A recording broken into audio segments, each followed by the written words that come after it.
Es una noche fría y lluviosa en la ciudad amurallada de Córdoba, España medieval, año 1236. Los vigilantes custodian las murallas, sin saber que hay un ejército entero de cristianos ocultos en la oscuridad, listos para atacar. En una sola noche, la ciudad cae. Los soldados conquistan Córdoba entera, poniendo fin al dominio musulmán. Por todo el país, las ciudades musulmanas van cayendo una tras otra ante el avance cristiano. Pero en medio de todo esto, una ciudad permanece inconquistable: Granada. Protegida por su posición estratégica en las colinas y por el enorme palacio de la Alhambra, Granada resistirá otros 200 años más. Pero aquí está la pregunta que nadie se hace. ¿Cómo es posible que un palacio construido 200 metros por encima del río principal de la ciudad tuviera fuentes que lanzaban chorros de agua, baños termales con calefacción por suelo radiante y relojes que funcionaban solo con agua? ¿Cómo lograron los ingenieros medievales que el agua desafiara la gravedad y subiera cuesta arriba sin ninguna fuente de energía externa, sin bombas modernas ni electricidad? En este video, vamos a descubrir el sistema hidráulico medieval más sofisticado jamás construido: la red de agua de la Alhambra de Granada. Modelamos todo el sistema completo, desde el río hasta el último canal del palacio, para mostrarles la increíble ingeniería que hay detrás de cada fuente, cada baño termal y cada gota de agua que fluía por este laberinto arquitectónico. Verán cómo un simple remolino podía elevar agua 6 metros sin ninguna fuente de energía externa, cómo una fuente medieval medía las horas del día con precisión asombrosa y cómo todo este sistema sigue funcionando después de más de 700 años. Y quédense hasta el final para saber cómo ganar este impresionante cuadro enmarcado de la Alhambra que estamos sorteando. Para entender la magnitud de este desafío, debemos volver al siglo XIII, a los días de la dinastía nazarí de Granada. Cuando el sultán Mohammed I decidió construir su fortaleza-palacio en la colina de Sabica, los ingenieros se enfrentaron inmediatamente a un problema monumental. La ubicación era perfecta desde el punto de vista defensivo, elevada, con vistas panorámicas de toda Granada, prácticamente inexpugnable. Pero había un problema crítico: no había agua. La colina estaba a unos 200 metros por debajo del río Darro, el principal río de Granada. En aquella época, la mayoría de los palacios y fortalezas se construían cerca de fuentes de agua, pero este no era un palacio cualquiera. El sultán quería jardines exuberantes en medio del clima árido de Granada.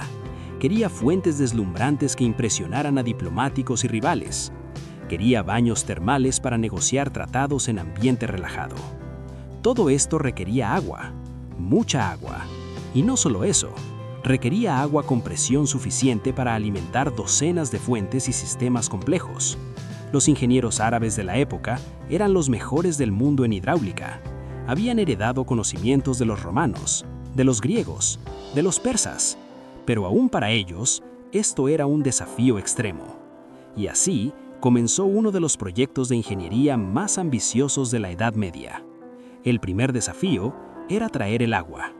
El primer obstáculo era obvio: ¿cómo traer agua desde un río que está a 200 metros más abajo del palacio? La respuesta no era levantar el agua, sino ir a buscarla más arriba. Los ingenieros siguieron el curso del río Darro 6 kilómetros río arriba, hasta encontrar un punto considerablemente más alto que el palacio.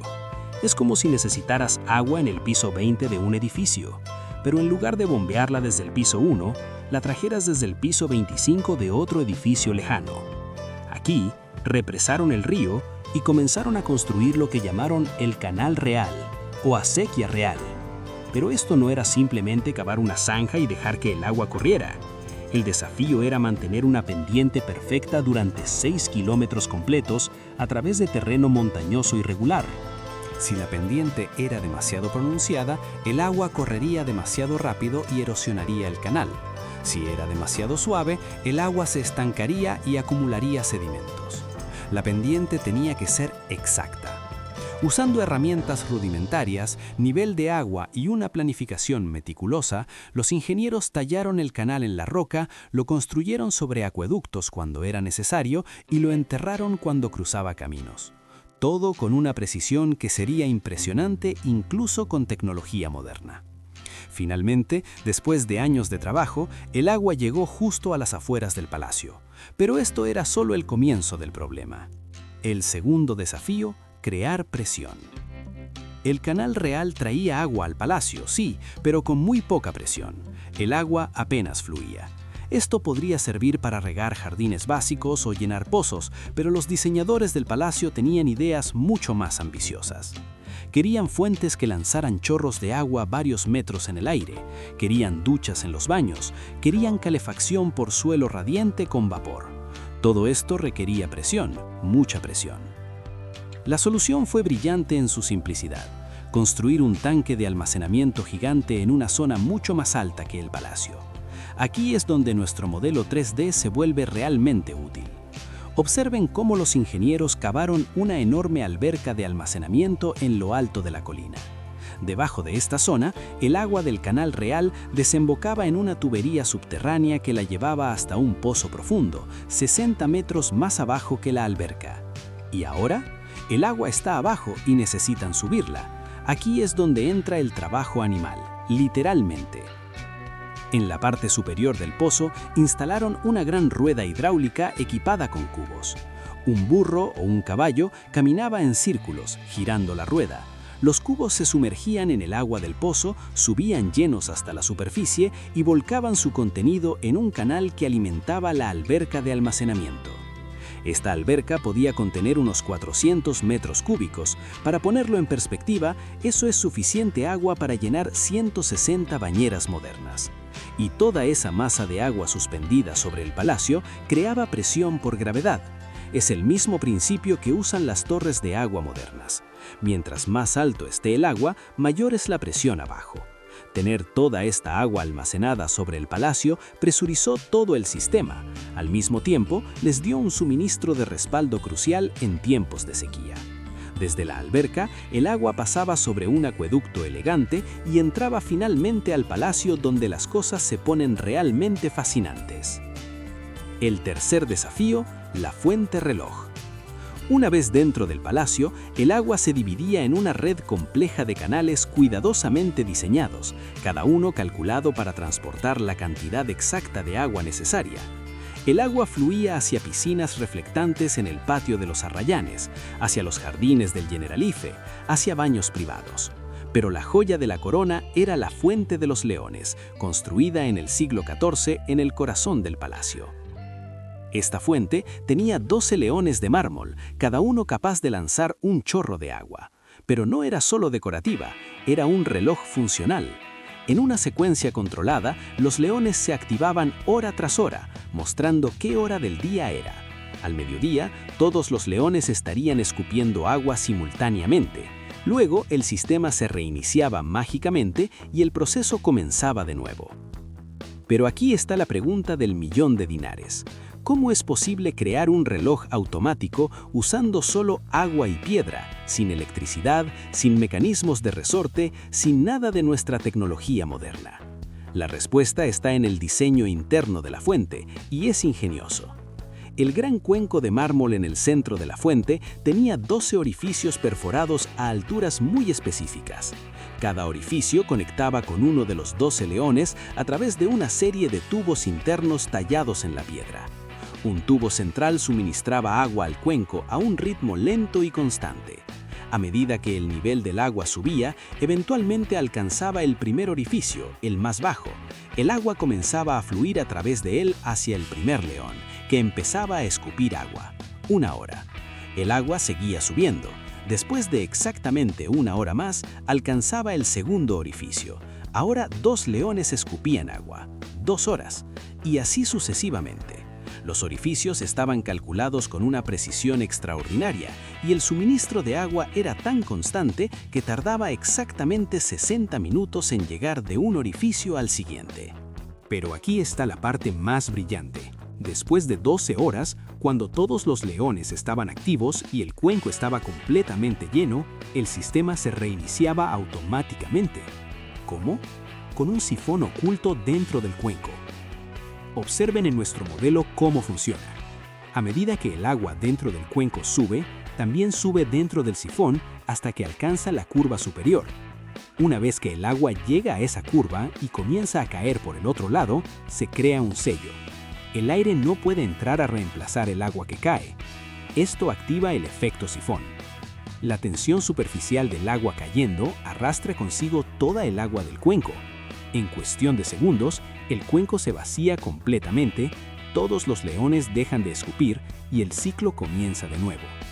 Es un mecanismo puramente físico, sin partes móviles, que funcionó con precisión durante siglos.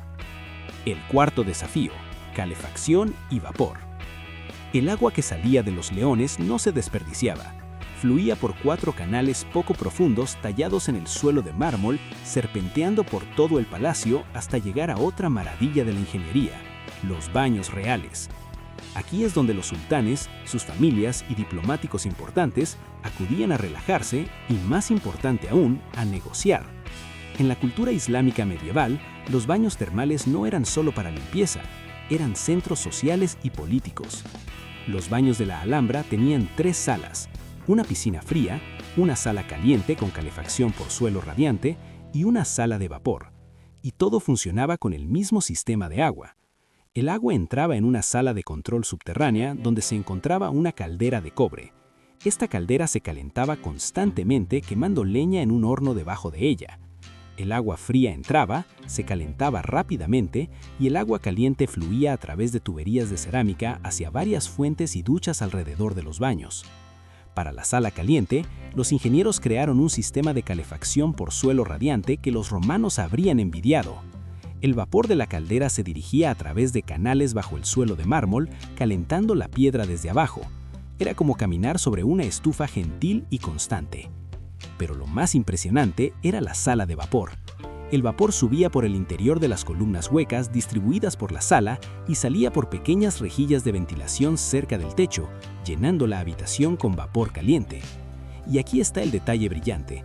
El techo tenía una serie de ventanas en forma de estrella que podían abrirse y cerrarse manualmente para controlar la cantidad de vapor. Demasiado vapor y la sala se volvía insoportable. Muy poco y perdía su efecto. Los encargados de los baños ajustaban estas ventanas constantemente para mantener el ambiente perfecto. Pero el agua tenía otro beneficio crucial: refrigeración. Granada es una de las zonas más calientes de España, especialmente en verano. Pero cuando el aire caliente soplaba por las múltiples piscinas y fuentes del palacio, el agua se evaporaba, enfriando el aire circundante. Es el mismo principio que hace que sientas frío cuando sales mojado de una piscina. Este sistema de enfriamiento evaporativo convertía a la Alhambra en un oasis fresco en medio del calor andaluz. El quinto desafío: agua que sube. Ahora llegamos a la parte más misteriosa y fascinante de todo el sistema. El agua había fluido por todo el palacio, atravesando patios, jardines, baños, fuentes, pero había una sección final que necesitaba agua: la zona occidental del palacio, donde vivían los soldados de la guarnición. Esta zona se construyó deliberadamente un poco más alta que el resto del palacio por razones defensivas. El problema era que el agua tenía que subir 6 metros para llegar allí, y a estas alturas del recorrido, el agua ya había perdido casi toda su presión. Ya vimos cómo usaban ruedas hidráulicas para elevar agua desde el pozo hasta la alberca de almacenamiento, pero eso requería animales y personal constante. Para esta sección del palacio, los ingenieros idearon algo mucho más elegante: un dispositivo que elevaba agua sin ruedas, sin animales, ni ningún tipo de energía externa. Esto suena imposible. El agua no sube por sí sola. Va de alto a bajo, no al revés. Es tan fundamental como la gravedad misma. Y sin embargo, lo lograron. El dispositivo se llama ariete hidráulico, y su diseño es tan brillante que sigue pareciendo magia aun cuando entiendes cómo funciona. Observen nuestro modelo cuidadosamente. El agua del sistema principal fluía a un recipiente especial con un agujero en el fondo. Este agujero bajaba a otro recipiente más abajo. A medida que el agua caía, por la tubería, la gravedad y la forma del recipiente creaban un vertigino en la superficie del agua. Si alguna vez han visto el agua girar cuando se vacía una bañera, es el mismo principio, pero magnificado. En el centro de este remolino se forma una zona de baja presión, como el ojo de un huracán. Esta baja presión succiona aire hacia abajo, directamente al centro del remolino, y ese aire es arrastrado al recipiente inferior. En el recipiente de abajo, el agua y el aire se mezclan violentamente, creando agua gasificada, agua llena de millones de burbujas microscópicas. Esta agua aireada se forzaba a entrar en una tubería fina. Aquí está la clave. La energía potencial en ambas tuberías era la misma. En circunstancias normales, si tuvieras agua en dos tubos conectados, subiría a la misma altura en ambos, como en vasos comunicantes. Pero el agua en la tubería fina estaba llena de burbujas de aire. Las burbujas la hacían más ligera, menos densa, y el agua menos densa podía subir más alto. Es el mismo principio por el que un globo lleno de helio sube mientras que un globo sin helio cae. La diferencia de densidad crea flotabilidad. Al mantener un flujo constante de agua a través del sistema, el remolino nunca se detenía, el aire seguía siendo succionado y el agua burbujeante seguía subiendo. Este dispositivo increíble elevaba agua 6 metros más alto que su punto de entrada, usando solo la energía del agua que caía. Es uno de los ejemplos más elegantes de ingeniería que aprovechan las leyes de la física en lugar de luchar contra ellas. Hoy, más de 700 años después de su construcción, muchos de estos sistemas siguen funcionando. El Canal Real todavía trae agua desde el río Darro, las fuentes todavía fluyen, los jardines todavía florecen. La Alhambra cayó finalmente en 1492, cuando los reyes católicos completaron la Reconquista. Granada fue la última ciudad musulmana en caer. Pero aunque el reino desapareció, la Alhambra sobrevivió. Los nuevos gobernantes españoles quedaron tan impresionados por la belleza y la ingeniería del palacio que lo preservaron en lugar de destruirlo. Y con razón, este lugar representa la cúspide del conocimiento de ingeniería hidráulica medieval, un conocimiento que se perdería durante siglos después de la caída de Al-Ándalus. Los ingenieros que diseñaron estos sistemas no tenían calculadoras, no tenían computadoras, no tenían bombas eléctricas. Tenían agua, piedra, gravedad y un entendimiento profundo de las leyes naturales. Y con eso crearon maravillas que todavía nos asombran hoy. Cada fuente, cada canal, cada gota de agua en la Alhambra es un testimonio del ingenio humano y nuestra capacidad de trabajar con la naturaleza en lugar de contra ella. Muchísimas gracias por acompañarnos en este viaje por uno de los palacios más increíbles jamás construidos. Nos vemos en el próximo video.